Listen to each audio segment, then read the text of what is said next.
During the late Renaissance, a number of artists felt freed from the constraints of canonical taste, defined by Leonardo, Michelangelo, and Raphael. These artists had fulfilled the goal of representing a world that seemed realistic and harmonious, and their successors could now define their expressive goals in wider and more personal terms. The art of Titian during the last decades of his life is one example of this. The art of the man who we know as El Greco is another. He was born in 1541 in the Mediterranean island of Crete. Throughout his life, Greco signed his works with his full Greek name, Domenikos Theotokopoulos, written in Greek characters. As all artists from Crete, he was trained in a style of bright colors and unrealistic space that is closer to medieval painting than to the Renaissance. At age 26, he left for Venice, where he stayed about 3 years. There he learned about Titian's latest paintings, and he was also heavily influenced by Tintoretto. The mix that is Greco's art was completed during his 6 years in Rome.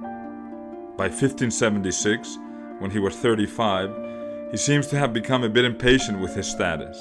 He was a proud man, as proven by later lawsuits where he vehemently defended his professional rights. Even though he had managed to open a workshop in Rome, he had not achieved the reputation that he felt he deserved, and he decided to travel to Spain. There, after trying to gain royal patronage in Madrid, he moved to Toledo. That's the city that you see in this painting by Greco.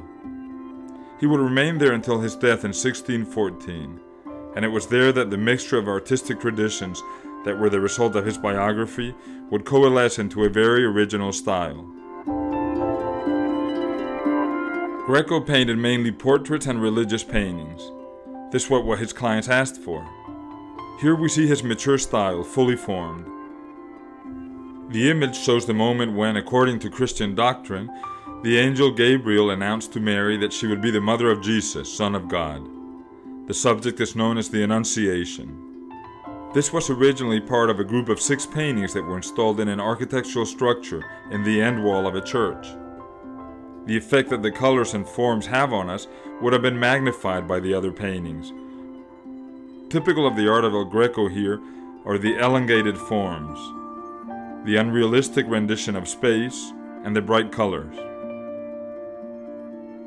The late absorption by Greco of the Renaissance tradition, together with the influence of Titian, explains the freedom with which he paints. The pose of the angel is an example of how he's linked to the Renaissance art and how he deviates from it.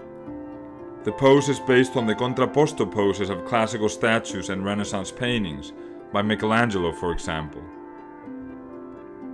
But this is a very free interpretation of the pose, defined by the strange shape and proportions of the body.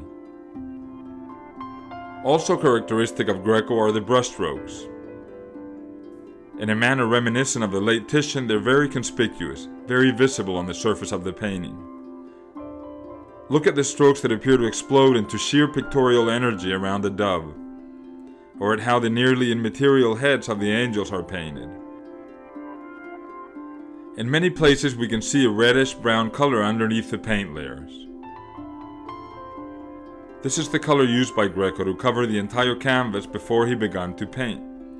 It was an underlying tone that gave warmth to the scene, and that also did not look bad as white would have looked, for example, if it was not entirely covered up. It allowed the artist to achieve the sketchy look that he was after.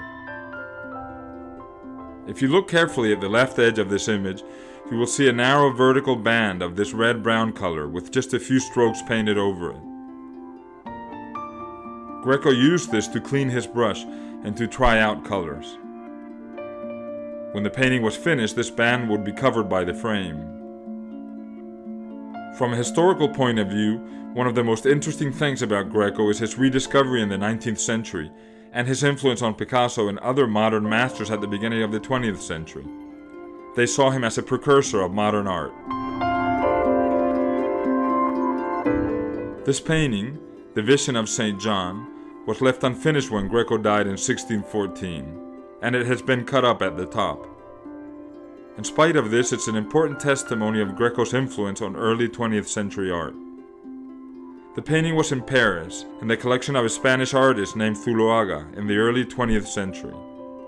Picasso saw it there, in 1907 and inspired him to paint one of his most important works, the Demoiselle d'Avignon, a painting now in the Museum of Modern Art in New York. Decades later, the same painting by Greco inspired Jackson Pollock. What modern artists found inspirational in Greco was his faith in the possibility of creating images that followed a logic different from that imposed by reality and by traditional art. They admired his subjective interpretation of scale and space and proportion, and his expressive use of color. For them, Greco proved that art had to follow its own rules, that it needed to be freed from imitation of reality and of ancient art in order to achieve its full expressive potential.